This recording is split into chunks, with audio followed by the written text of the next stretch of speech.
नमस्कार. जय संविधान, जय शिवराय, जय भीम, जय श्रीराम.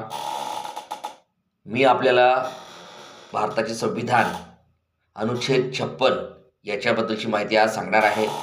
याच्या आधी मी तुम्हाला आपले राज्याची धोरणे काय आहेत त्याच्याबद्दलची माहिती सांगितलेली आहे.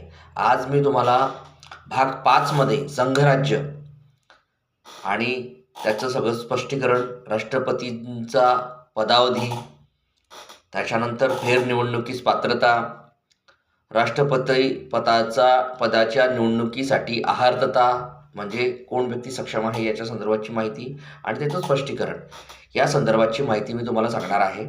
तर माझ्या चॅनलला लाईक करा, शेअर करा, सबस्क्राईब करा आणि सर्वसामान्य माणसांपर्यंत आपल्या भारताचं संविधान, आपले मूलभूत अधिकार काय आहेत आणि आपण जे मतदान करतो त्याचे काय फायदे व तोटे आहेत याच्या संदर्भाची माहिती आहे.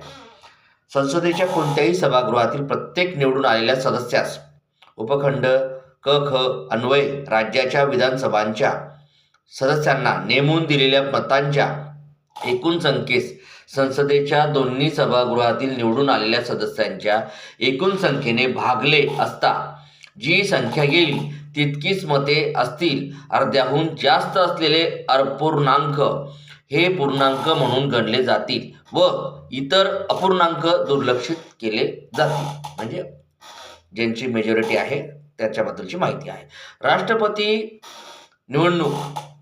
राष्ट्रपतींची निवडणूक प्रमाणशीर प्रतिनिधित्व पद्धतीनुसार एकल संक्रमणीय मताद्वारे घेतले जाईल आणि अशा निवडणुकीतील मतदान गुप्त मतदान पद्धतीने होईल. स्पष्टीकरण या संदर्भाचं स्पष्टीकरण काय आहे तर या अनुच्छेदातील लोकसंख्या या शब्दप्रयोगाचा अन्वयार्थ ज्या जनगणनेची संबंध आकडेवारी प्रकाशित झालेली आहे अशा लगतपूर्व जनगणनेमध्ये अजमावलेली लोकसंख्या असा आहे. परंतु असे की या स्पष्टीकरणातील ज्या जनगणनेची संबंध आकडेवारी प्रकाशित झालेली आहे अशा लगतपूर्व जनगणने याचा उल्लेख अन्वयार्थ 2026 नंतर होणाऱ्या पहिल्या जनगणनेची संबंध आकडेवारी प्रकाशित होईपर्यंत 1971च्या जनगणनेमध्ये असा लावला जाईल.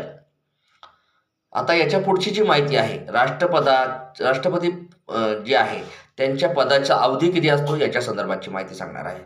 हे अगदी थोडंसं बोरिंग वाटतंय, मान्य आहे, पण याच्यामध्ये खूप महत्त्वाचं गोष्ट लपली आहे. आपल्या भारताचं संविधान, आपले मूलभूत अधिकार, आपण जे मतदान करतो त्याच्याने होणारा बदल. तर माझ्या चॅनलला लाईक करा, शेअर करा, सबस्क्राईब करा आणि पुढच्या व्हिडिओ पाहत राहा.